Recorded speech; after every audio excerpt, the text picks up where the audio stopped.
Hey, so story, which we've been talking about in some context, right, for the last 8 weeks, story, when fully engaged in, it can be a remarkably powerful experience, right? If you listen to the right story and you listen to the right story told the right way, it kind of literally pulls you in, right? You start to feel tensions and celebrations within stories. You start to feel longings. You even start to identify with people. I mean, you know how when you like read or you watch a really good story, you notice how fast you all of a sudden find yourself like rooting for someone and against somebody? Like, it doesn't take long in reading something, you're like, that's the hero, that's my friend, that is the villain, and that's a loser, right? I mean, you just kind of get captured in really early when you get a really good story. A really good story, especially if it's like based on true events, and those are my favorite kind of stories, it's based on real people's lives or something, you actually literally can kind of almost place yourself in the story sometimes. You start to think, oh, yeah, wait, now I'm in that. That's me. And if it's really compelling, when it's all said and done and you finish listening to the story, you can find yourself saying, man, I really need to do something about that. I need to find somebody they're a hero in that story. I want to say thank you to them, or I need to be a part of that, or it launches some cause or helps us identify with a cause. The really good story, when engaged in fully, is a remarkably powerful experience. It can actually shape the direction of the energy of our life. Well, what we've been doing over the last several weeks is looking at the story of God. We've been looking at the major moves in the story of God that we call the Scriptures or the Bible. And along the way, we've been allowing ourselves to just see who Jesus is inside the story. Because remember, and this is something we started with, and we've tried to say it often, the point of the Bible and the point of understanding the Bible and the point of this series is not the Bible.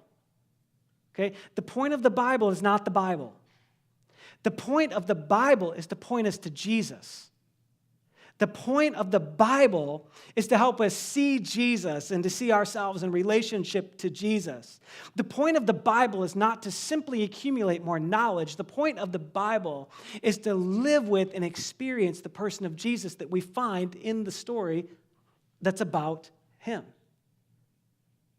And so we said, man, if we could just kind of engage in the story a little bit and we could see Jesus in it and we could see how the story fits together and how it really is all one story, then just maybe we could take out some of the intimidation and we could take out some of the sense of inadequacy.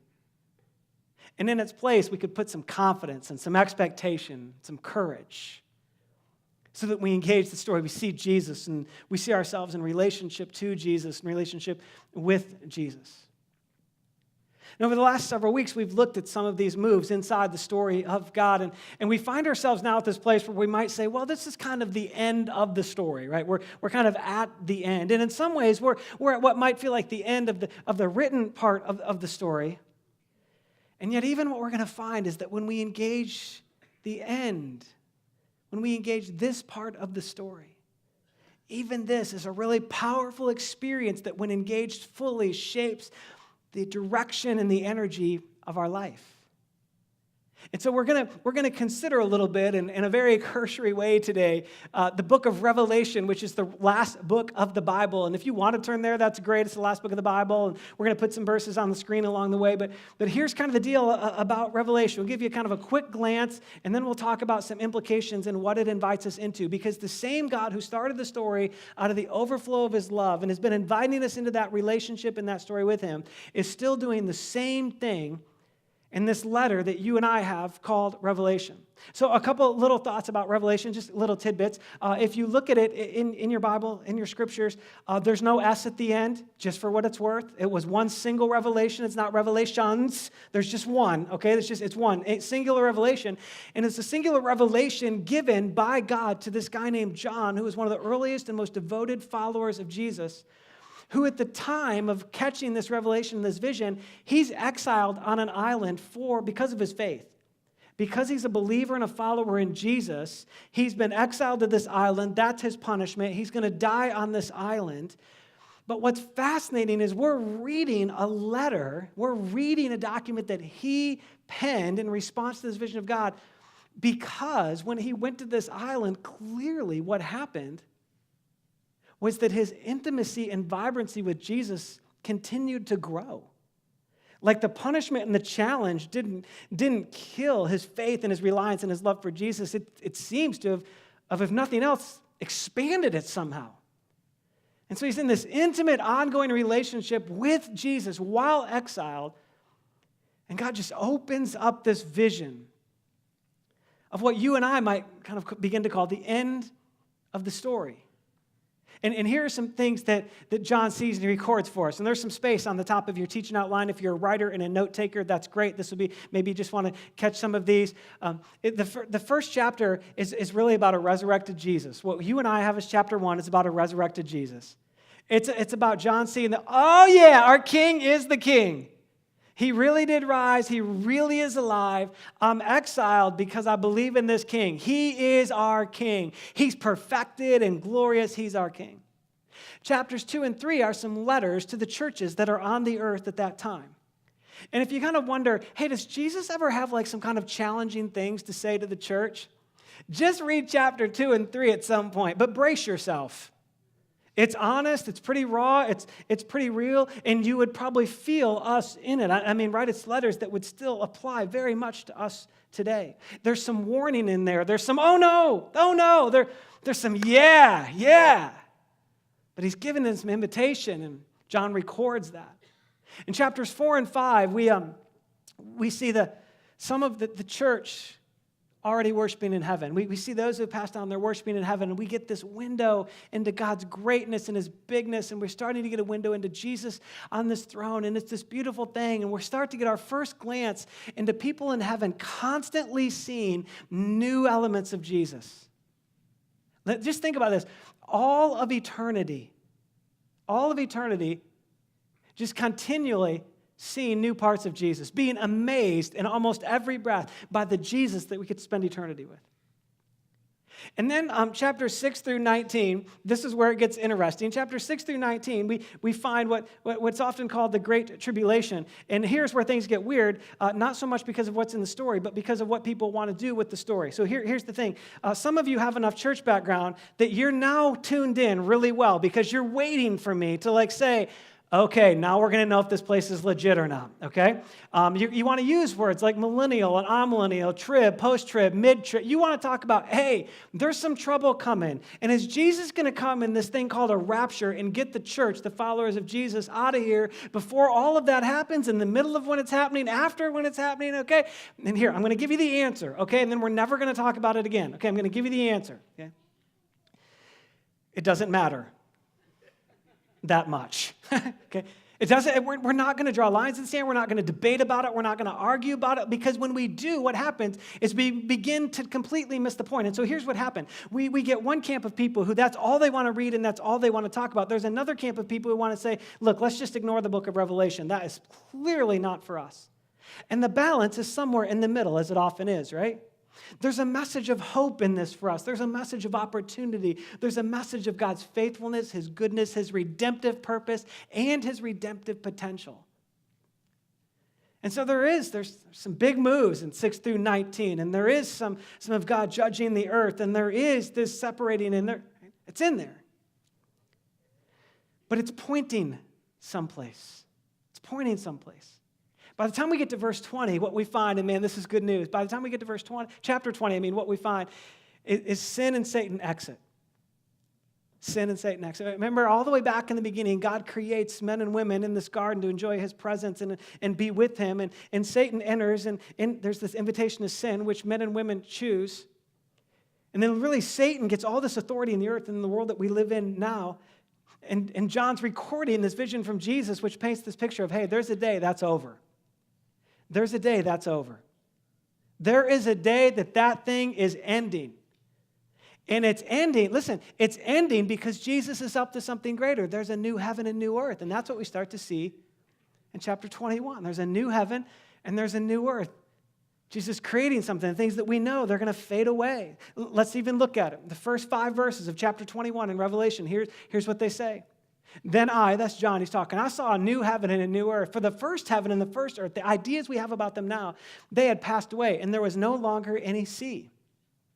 I saw the holy city, the new Jerusalem, the new center of it all, coming down out of heaven from God, prepared as a bride, beautifully dressed for her husband. Here's Jesus being reconciled.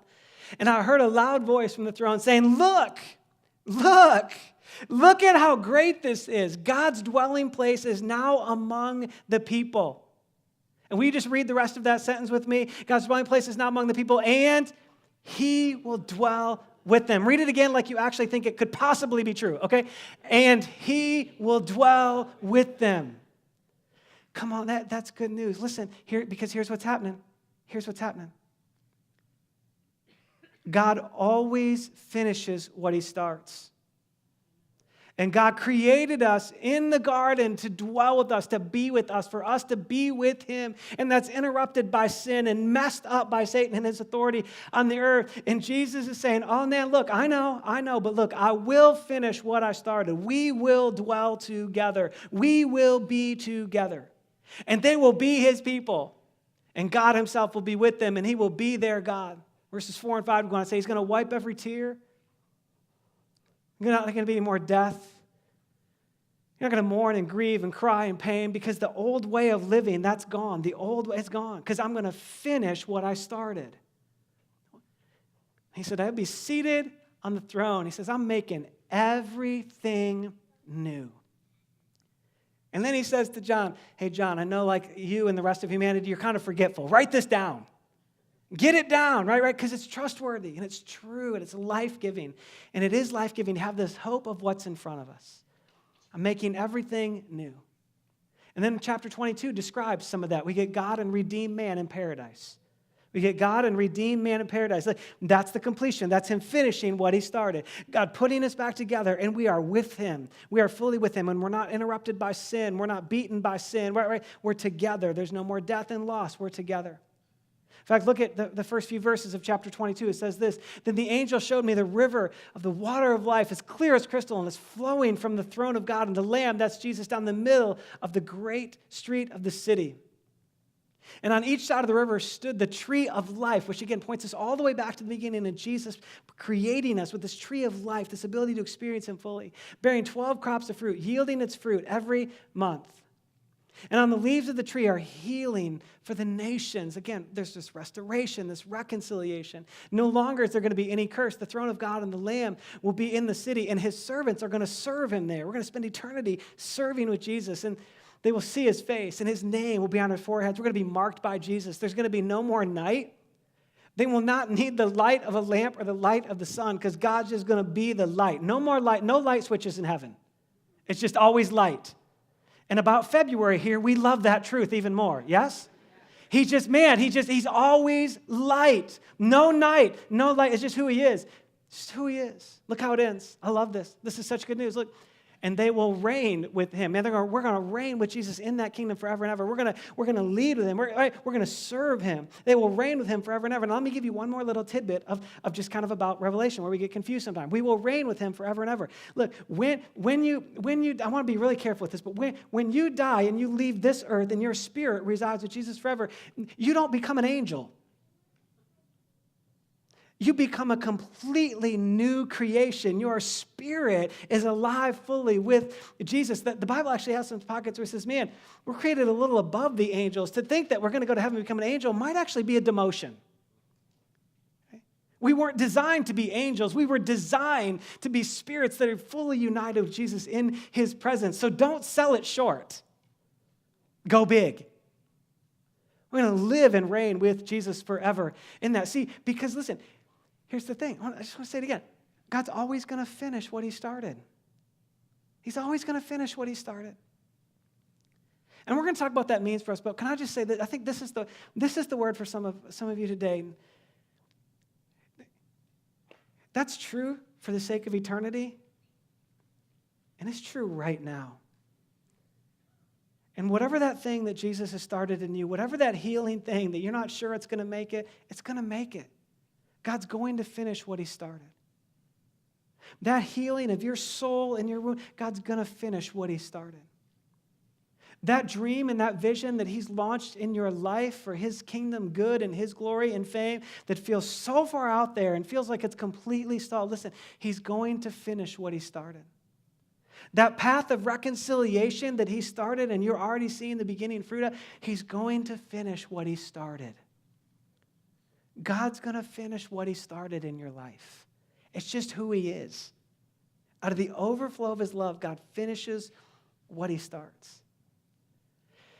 And it would be easy to say, okay, man, that's a really cool end. Let's just wait.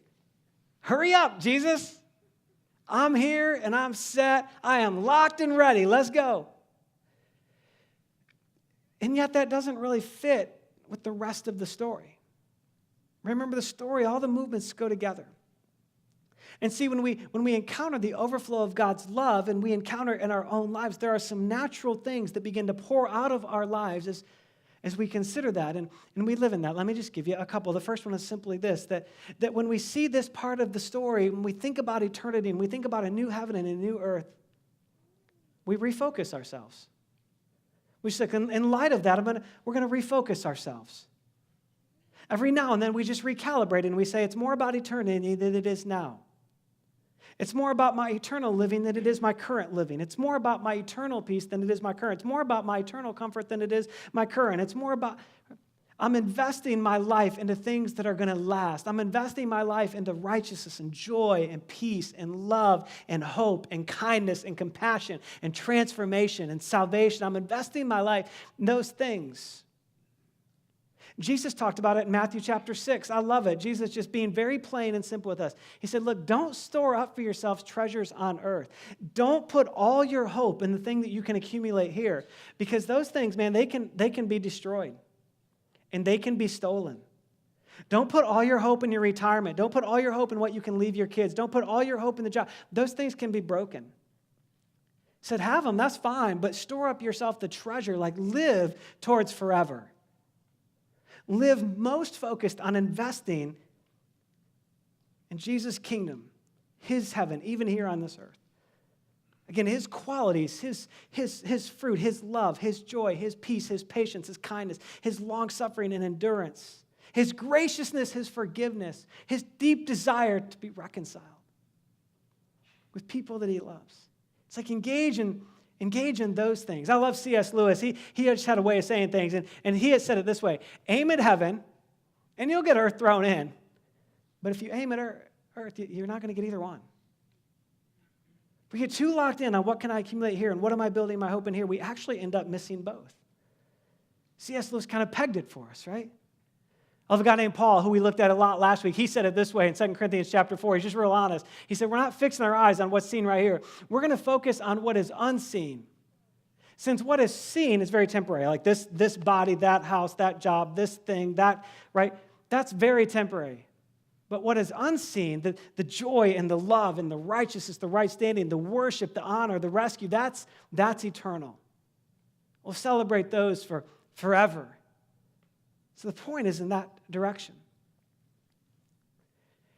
And when we're captured again by the overflow of his love and we consider God finishing what he started, it just is this invitation. Okay, let's refocus ourselves.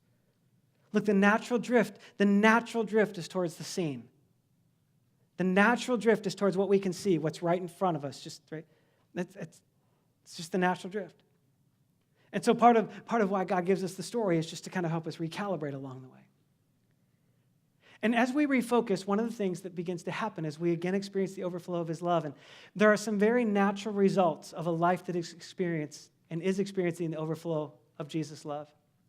In fact, there are a couple what you could probably call just little litmus tests for whether you're living and experiencing and absorbing, receiving the overflowing love of God. Just a couple little things like, oh, if that's true about my life, then that's probably true that I'm just living in the overflow of Jesus' love. If it's not true of my life, am I just in a good receiving position to receive Jesus' love? Am I just allowing him to love me?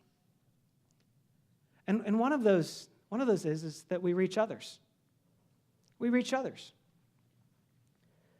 We share this story of our family of Jesus. We share this family story, us and Jesus together, him and his rescue of us and his grace towards us and him inviting us to be his siblings and then being proud of being our siblings. And we share this story with people who are around us, who we love, who we would long to meet the same Jesus. We reach others.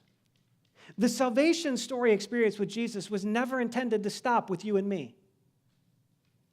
It's part of a moving story. It's part of a constantly to be continued story. John talked about it this way a little bit in Revelation chapter 22. He records these words from Jesus, and the Spirit and the bride say, come on, come to me. Let everyone who hears come to me. Like, just picture, it's like Jesus just calling people, come to me. Whoever is thirsty, let him come. And whoever wishes, let him take the free gift. Let him just take it, this free gift of the water of life. It's Jesus saying, look, here I am, and I will satisfy the deepest longings and thirst of your life. My first year out of college, I was a youth pastor in a little town called Corning, New York. And when I first got there, there's all these really eager volunteer leaders, and they're like, hey, one of the things that we've wanted to do for a really long time, and now that you're here, we're going to do it. We're going on a whitewater rafting trip in Pennsylvania. We've already signed up and paid the money, and only a couple people have ever died on this particular river. Welcome. I'm like, whoa, what are we doing, right? But I'm 21 or 22, and so I'm really good at acting like I know everything and can accomplish anything, okay? And so we go on this trip, right? And it's me and some leaders and a bunch of middle school and high school students. And we get to this place in Pennsylvania. We load up really, really early in the morning. We get there, and it's still early in the morning, and it's kind of cool.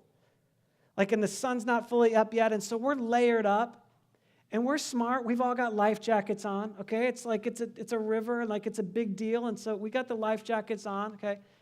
And we get in and we start going down the river, and what kind of happens in the middle of a day in summer, it heats up. And then it heats up some more. And then it heats up some more. And by late morning, we're just saturated in sweat. But nobody is even going to, for a millisecond, take off that life jacket to get some of those layers off, right? It's like, that's not happening. And so you're just dying, and just we have got to get somewhere, right? And eventually, it's almost noon, and I hear the guide who's way up in the front raft. He starts yelling back, and this message starts coming back raft to raft. Okay? And it finally gets to our raft, and the message is, hey, around the next bend, we're going to stop for lunch. Now, hidden in that, it's if you can get your raft to that side of the river when we get around that bend, okay? So it's like, we're going to get around the bend. We're going to stop for lunch. And sure enough, we get around this little bend, and you can see this little beachhead area, and we're kind of ramming rafts up into that thing and pulling them up and just dying of thirst. And you know how it is when you get so thirsty. It's just it's pasty, and you just barely can talk anymore, and it just feels like you'll take anything that is a liquid, right? She's give me something. And so I sprint. I know I was supposed to be the servant and be last or whatever. I just sprinted past all the kids and got to the first things that I could find to drink. I know, I promise I've grown some since then, okay? But I just sprint, and I go, and I start grabbing the first things I find, which are just cases of pop. Now, it wasn't Coke Zero, because that wasn't invented yet, but I just start and I just chug. I just down. Before I know it, I've downed a couple pops, and I'm on my third one. And I have this moment where I think, whew. But it's a moment. Because you know what this is not designed to do, right? It's not designed to actually satisfy your thirst and rehydrate you. I'm convinced it's designed to fuel your thirst so you keep opening them, which means you keep buying them, right? So this is not working. This is not satisfying anything. And then eventually I walk around a picnic table. I have no idea whose idea it was to put these here, but I walk around a picnic table, and what I find is that there are cases of bottled water. And I don't tell anybody, I just drink some. And then later I tell them, right? I'm like, oh, just give me this. And I open the first one, I just start drinking. As fast as I can, my stomach already full of this pop, and I'm just consuming it, right? And you know what I find? A little ways in, you already know, right? There's actually some satisfaction in it. It actually starts to quench the thirst. It actually starts to rehydrate. It actually starts to replenish a little bit. my mouth goes from kind of pasty and gross to just dry, and then it goes to a little more, and then I actually have saliva and can swallow again, right? This is moving. And here's the thing. What Jesus is saying is, this whole thing is, hey, look. There are all sorts of these opportunities. There are all sorts of these kind of things. And they're good. They're good. But you keep trying them, and they don't really satisfy. And the world is full of people trying them. Look, and we all do it, right? Like if I'll just get the right degree or the right job. That'll be good. I'll marry the right person, or I'll try a new marriage, or I'll try a new relationship, or I'll date somebody else, or right? I'll get a bigger house, or I'll get a smaller house, or if I could just get to retirement, and then I'll have this. If I can just get enough saved, if I can just get one more vacation, then I'll be satisfied. Look, and they're all good things. They're all good things. But look, and you know, like we've all done it. Like you know it. So don't play pious and holy with me. We all know, right? They leave us still thirsty. They leave us still wanting. And all the way, Jesus is like, oh, I know. Like, look, these over here, oh, man, those are such wonderful gifts. I would love for you to enjoy them. I made them for you. I didn't make them for me. I made them for you. I love you. I want you to experience them. But please, they weren't meant to be this. They weren't meant to be me. They weren't meant to be what really satisfies. In fact, they can't satisfy. And it just grieves me that you keep trying. I want you just to enjoy them as gifts, but please, Jesus saying, please just come. Like, take the water. Take my life. Let my life be it. And listen, we live in a world, we've all experienced it, and we live in a world with people who have both invitations on the table all the time. The pattern of the world is constantly offering this. Hey, here's this good thing, and that'll be enough. Hey, here's this good thing, and that'll be enough. Hey, look, and this, look, if people talk about your kids this way, or if people talk about your job this way, or if people talk about what you've accomplished this way, look, we somehow think that'll be enough. It's the constant invitation. And here's Jesus. Oh, man, look, I just want to give you me. I just want to give you me. I'll add a whole new perspective to all that. I just want to give you me. He's like, look, come to me. If you're thirsty, come to me. I'll be living water. I'm living water to your soul. Just come to me. Listen, we got a whole world of people around us wrestling with this. We got a whole world of people around us fully immersed in this. And Jesus is saying, please, just take my water to them. Please, take my water to them. And we kind of wonder, like, why aren't we just getting out of here? Why aren't we just going new heaven and new earth? Look at what a guy named Peter, who was so in love with Jesus, like really devoted follower, look what he says about why we're still here, like what Jesus is still offering. He says in chapter 3, he says, Jesus isn't, he's patient. He's really patient. He says he's patient about this, not this new creation. He's patient, like not building this new creation. He's patient and not launching this new heaven and this new earth yet because of this. Because he's not slow in keeping the promise, as some understand slow. Instead, he's patient with us because he doesn't want anybody to perish. He doesn't want to finish what he started with any more people than necessary still living over here. He's like, no, man, look, please. I want everybody to come to me. I want everybody to come to repentance and drink living water. So please, that's why I'm being patient. That's why I'm waiting. So please reach people. Please share me with people. Please. Like they're really thirsty. Please. I'm free. I'm available. Please. Just share me with people. It's why we talk all the time around here about more life for more people, which includes more life for you and me, but includes more life for people who aren't here yet. So I say it all the time. It's more life for more people because that's the reason Jesus is being patient. It's why we follow Jesus into this dream and this pursuit of saying, hey, how do we launch 5 life-giving locations in the next 10 years? How do we do that? How do we follow Jesus into that? Because in other communities, Jesus is saying, look, hey, just don't hoard the message. Take it. Take it.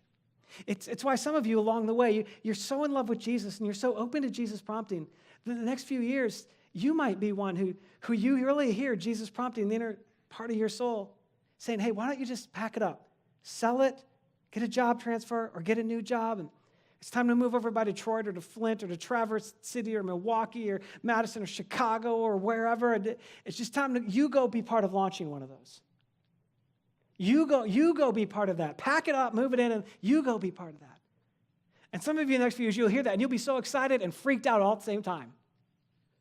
Like, okay, but that's what Jesus is doing. Some of you be much more local. You'd be like, you know what? I've lived in Alto my whole life. For whatever reason, I'm moving to Kentwood, or I'm moving to Rockford, or I'm moving to Hastings, because I just sensed Jesus invited me to that part of his world to say, hey, look, here's living water. Here's the Jesus I know and I love and who's captured my heart.